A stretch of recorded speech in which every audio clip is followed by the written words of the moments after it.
Dahil umano sa away sa lupa, patay ang isang lalaki sa San Dionisio, Iloilo matapos pagbabarili ng kanyang tiyuhin.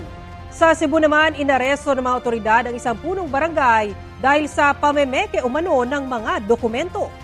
Ang mainit na balita hatid ni Alan Domingo ng GMA Regional TV. You have the right to remain silent. Anything you say can be used and may be used against you in the court of law. Inaresto ng NBI at ng BIR ang isang punong barangay sa Naga, Cebu dahil sa pamimiki umano ng Deed of Absolute Sale ng lupa at Certificate Authorizing Registration. Sa video ng NBI, hawak pa ng suspect ang mga peking dokumento. Ang mga dokumento gagamitin sa paglilipat umano ng pangalan sa isang titulo ng lupa sa bayan ng Mualboal sa kanyang namayapang ina. Una na nahuli ng NBI ang dalawa niyang tauhan na nagproseso ng mga peking dokumento. Two counts of violation of falsification of public documents, Article 172 in relation to Article 171 in relation to the Cybercrime Law, Republic Act 10175, as well as the National Internal Revenue Code. Ipinakita ng BIR kung paano nila nalaman na peking dokumento ang ipinakita ng suspect gamit ang ultraviolet light. Maharap din sa kasong paglabag sa anti-graft ang suspect.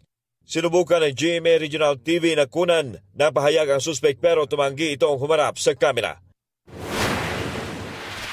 Bistado ng mga otoridad ang ilang motorista ang gumagamit ng peking driver's license sa Cebu. Kabilang dito ang isang motoristang sinita dahil sa paglabag sa traffic sign pero agad tumakas at iniwan ang lisensya. Nang i-verify ng LTO na pagkalamang peke ang lisensya. Confirm na siya nga fake so kanang it validates our kuan nga nganong niikyas na siya. Kay gawas nga iyahang rehistro is kuan kining iyang rehistro is expired. Kuan sad fake sad iyang license. Ngayong buwan lang, 4 na peking driver's license ang nakumpiska sa mga nahuling motorista.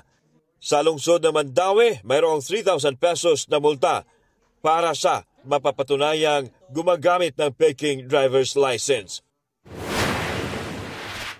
Patay sa pamamaril ang isang lalaki sa San Dionisio, Iloilo. Suspect sa krimen ang kanyang tiyuhin. Ayon sa San Dionisio Police, may pinagtalunan ang dalawa bago ang pamamaril.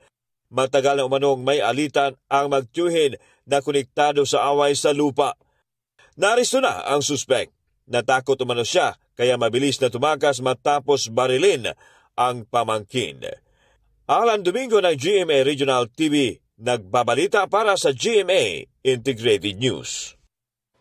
Kapuso, para sa mga maiinit na balita, mag-subscribe sa GMA Integrated News sa YouTube. Sa mga kapuso naman abroad, subaybayan nyo kami sa GMA Pinoy TV at sa www.gmanews.tv.